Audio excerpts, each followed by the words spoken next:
თქვენ უსმენთ ახალციხის დასრულთა განათლების ცენტრის რადიო ედუსტრიმს. თვალი გვადარნეთ ახალციხის დასრულთა განათლების ცენტრის რადიო ედუსტრიმის YouTube-ისა და Facebook-ის გვერდებზე.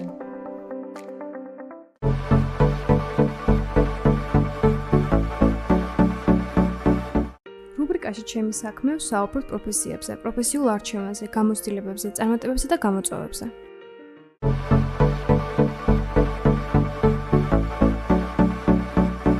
სახელი, გვარი და პროფესია.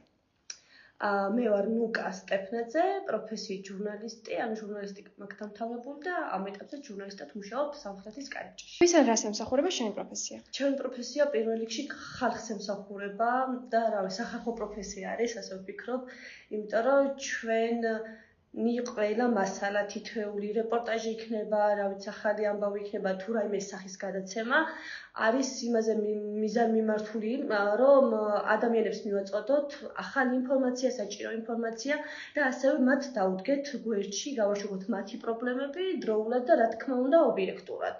რატომ აირჩია ეს პროფესია? ესე იგი, არ გამჭირვებია დიდად პროფესიის არჩევა, იმიტომ რომ ბავშვობიდან, ძალიან ხმა ასაკიდან სულ მინდოდა ჟურნალისტი ყოფილიყავი. არ ვიცი, საიდან გამიჩნდა თავიდან, ასე ვთქვათ, ვინ იყო ამის, ასე ვთქვათ, ჩემი ინსპირაცია, ვინც მომცა, მას ვთქვათ, ბიძგი რომ ჟურნალისტი ყოფილიყავი, მაგრამ ძალიან პატარა ვიყავი, რომ აი შეშის ნატეხის დავბოდი ხოლმე ეზოში და იმით თავი მეგონა ეს წამყვანი ჟურნალისტი, მიუხედავად იმისა, რომ სატელევიზიო ჟურნალისტი არ ვარ და რაღაც კამერასთან არ მუშაობ, მაშინ რაღაც ეს ვქონდა, რომ მინდოდა ძალიან ყოფილიყავი ჟურნალისტი. ბავშვობიდან და ასე ვთქვათ, ბოლო წუთამდე, მე მაინც მე-12 კლასში ყველას გვაქვს ხოლმე რაღაც ჭიდილი იურიდიულზეც ვფიქრობდი, რადგან მამას უნდოდა ძალიან, რომ იურიდიულზე ჩავემბარებოდი და ოჯახში ძალიან წინააღმდეგი იყვნენ.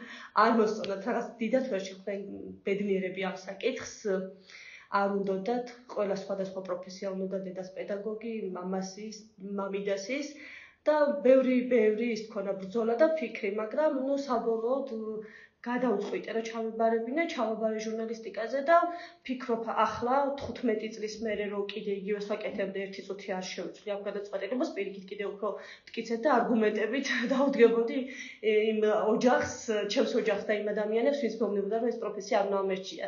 და ზოგადად როცა შენ საყვარელ საქმეს აკეთებ, აღარ ფიქრობ იმაზე, რომ რატო თქვა თან შევცდი, არა, პირიქით. ეს რაც მინდოდა ის ავისრულე ჩემი პროფესიის სურვილი იყო ბავშვობიდან.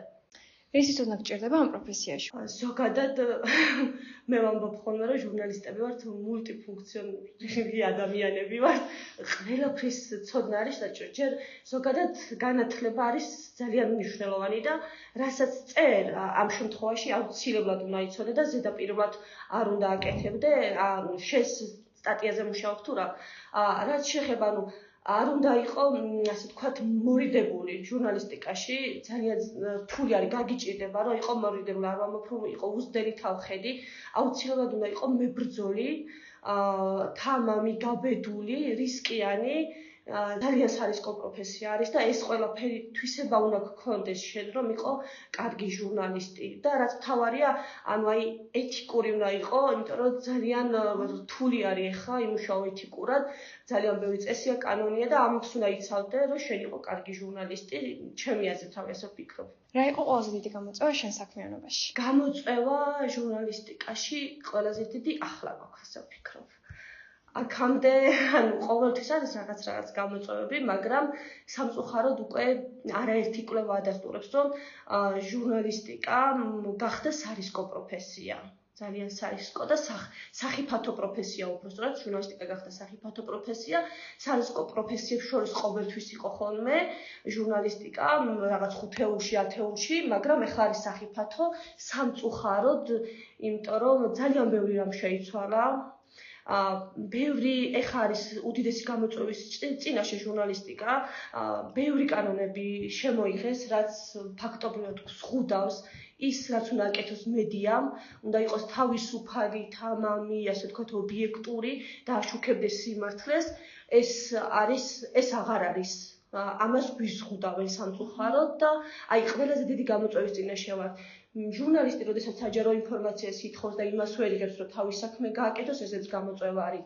როცა თქვა საერთოდ აღარავინ ორგანო აღარ გეწერება, არავინ არ არის ჩაკეტილები, ეს ძალიან დიდი გამოწვევა არის და აი ფიქრობ, რომ 2023 წლის შემდგომ რომ მიიღეს ეგრეთ წოდებული რუსული კანონი და ასე შემდგომ რომელიც ჟურნალისტიკა შეხო, ყველაზე დიდი გამოწვევის წინაშე ყველა ჟურნალისტი და ზოგადად ჟურნალისტიკა დგას ახლა საქართველოში. 5 წუთი გაქვს სამსახურში მოსვლა. 5 წუთში რას გააკეთებდი პირველს? ყოფილა ისეთი ამბავი, რომ შემოსვლა სამსახურში, უბრალოდ კამერაზე დამივიახედი, ფოტოაპარატზე და გავვარდი, რომ ეგეთი დღეც ვქონია და საერთოდ დღის ბოლომდე აღარ შემოსვლა. ყოფილა ისეთი 5 წუთი, რომ შემოსვლა და პირდაპირ სამზარეულოში შევსვლა. ყავის დასანება. პირველი 5 წუთი ყოფილა, როცა ეგრევე დაგვიწყე დღის დაგეგმვა რედაქტორთან ერთად და ასევე პირველი 5 წუთი ყოფილა, როდესაც დილის ეთერში ვარ რადიოში და მაგვიანდება და შემორბივარ და პირველი 5 წუთი მისარმებით ვიწყებ და დილის ამბებს ვაცნობ ჩვენს მსმენელს. გააჩნია დღეს. სხვადასხვა ჩვენ განსხვავებული 5 წუთი ყოველ დღე. ჟურნალისტებს ანუ რაღაც ერთი რუტინული 5 წუთი არ აქვს, საბედნიერო და არც რუტინული სამსახური არ აქვს და ამიტომ არის მრავალფეროვანი, ასე ვთქვათ, ჩვენი პროფესია. დაწყება იყო სამსახურის ყველაზე რთული თუ უფრო შენარჩუნება? ჩემთვის არც ერთი. ანუ რა მოგატყო, ჩემთვის არც ერთი. მე სწავლობდი სამცხე-ჯავახეთის სახელმწიფო უნივერსიტეტში. აქ და მაშინ როდესაც გამოცხადდა სამხრეთის კარიბჭეში სტაჟირება იყო 2012 წელს სამთვენი სტაჟირება გავიარე და ძალიან გამიხარდა, იმიტომ რომ რთული იყო მაშინი პერიოდში, რომ აი ისეთ მედიაში როგორც სამხრეთის კარიბჭე იყო მოხვედრილი ყავ, იმიტომ რომ ძალიან ბევრი ჟურნალისტები ყავდათ და ანუ არ გამჭირებია, არც მიუხედავად იმისა, რომ ბევრს ვაკეთებდი, რომ აქ ავეყვანე, არ მქონია პრობლემა და მარტივად მაინც მოვახერხე, რომ ავეყვანე სამსახურში. მე რეწყვეტა მქონა და ისევ რომ დაუბრუნდი, როდესაც უკვე შევეხმიანე ახლანდელ რედაქტორს, არც კი რა ვიცი, წამითაც არ ვფიქრი ალბათ რომ უარია თქვა, იმიტომ რომ მაშინვე მითხრა რომ შემეძლო, ისე უკვლავ დაუბრუნებულიყავი 8 წლის შემდგომ, თითქმის 8 წელი იყო გასული. არ გამჭირებია, თან რაღაც ეს ძალიან მიყვარდა, სადაც ვიყავი და ჩემ რეგიონში მინდოდა ისე დაუბრუნებულიყავი, მანამდე თბილისში ვიყავი და შენარჩუნება ისე რომ სამსახურეობრივად შენარჩუნება თქვა რამე პრობლემა სამსახურში არ გვაქვს იმის რომ თქვა მე შემენარჩუნებინა, მაგრამ ახლა არის აი ძალიან რთული სიტუაცია, საერთოდ მედია გადარჩეს, ჟურნალისტი გადარჩეს და სამსახური გადარჩეს, როგორც უკვე აღნიშნე, სამწუხაროდ ის კანონები, რომლებიც არის, აი ის ყველაფერი გვაბრკოლებს ჩვენ. და ამიტომ, თორემ ნახავართ ბრძოლის ველზე ჩვენ ყველა ჟურნალისტი, აი ძალიან დიდი ბრძოლის ველზე ვართ სამწუხაროდ და დიდი მეცვის ვიტოვებ, რომ ბევრი ომი აქვს ჟურნალისტებს მოგებული და ამ ომსაც აუცილებლად მოვიგებთ და იქნება ეს ჟურნალისტების გამარჯვება და არა მარტო ჟურნალისტების, იმ ადამიანების, რომლებსაც ჩვენი იმედი აქვს და ესენი საქართველოს მასშტაბით არიან ძალიან ბევრი. შენ პროფესიასთან დაკავშირებული სტერეოტიპები. სტერეოტიპები ზოგადად აი ის არის ქალი ჟურნალისტებიც არ მოსწონთ. კაცი ჟურნალისტებიც ხო არ მოსწონთ, მაგრამ ანუ არ ვიცი ეს ჟურნალისტი რა უნდა იყოს.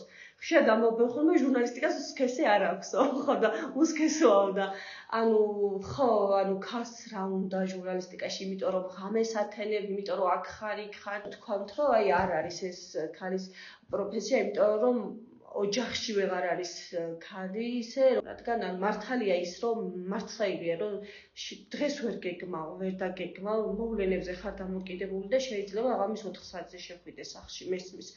მაგრამ აი ამის გამო მე არ ვფიქრობ, რომ რაღაც ეს ქალის პროფესია არ არის. მოტივაციას რა გაძლევს? მოტივაციას მაძლევს ანუ ის ადამიანები პირველ რიგში, ვისაც ჩვენი იმედი აქვს.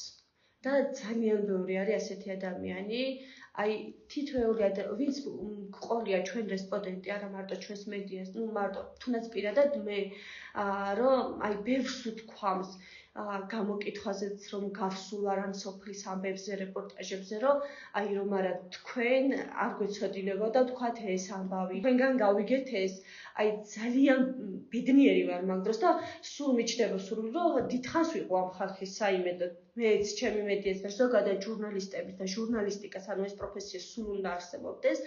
და აი ბევრი ადამიანები, ძირითადად ადამიანები, რომლებსაც სულ ვეიმედებით და მე ამ იმედს ყოველთვის გრძნობ ხოლმე ქუჩაში.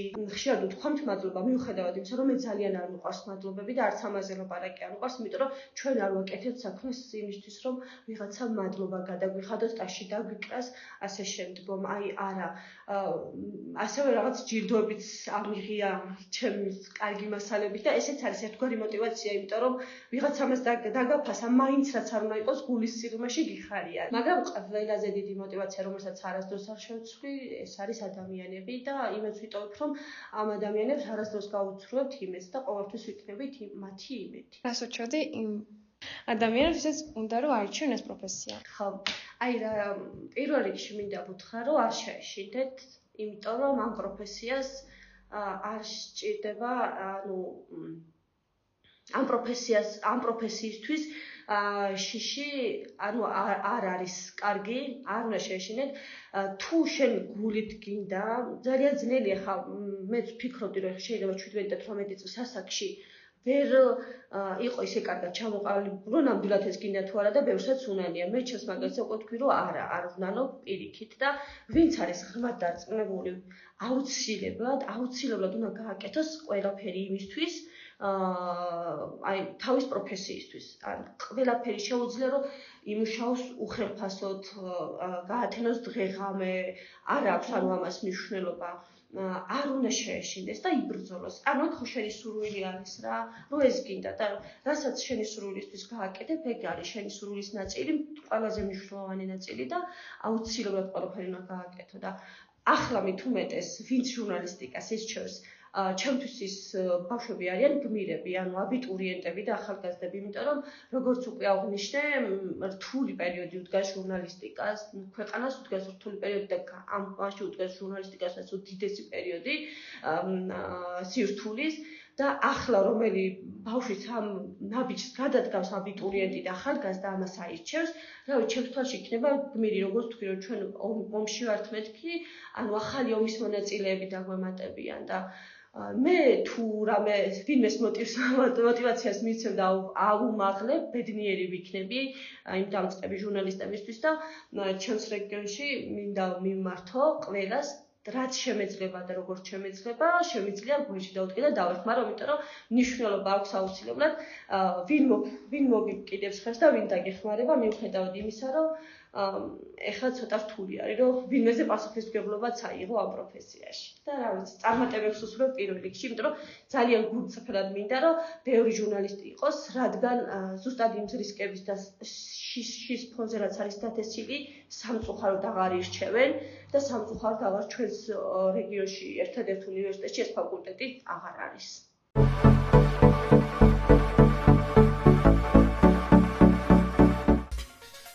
გადაცემა მომზადებულია ახალწლის დასრულთა განათლების ცენტრის მიერ პროექტის რადიოს ზარის ფარგლებში. რადიო ფუნქციონირებს გერმანიის საგარეო საქმეთა სამინისტროსა და დილების საერთაშორისო მხარდაჭერით.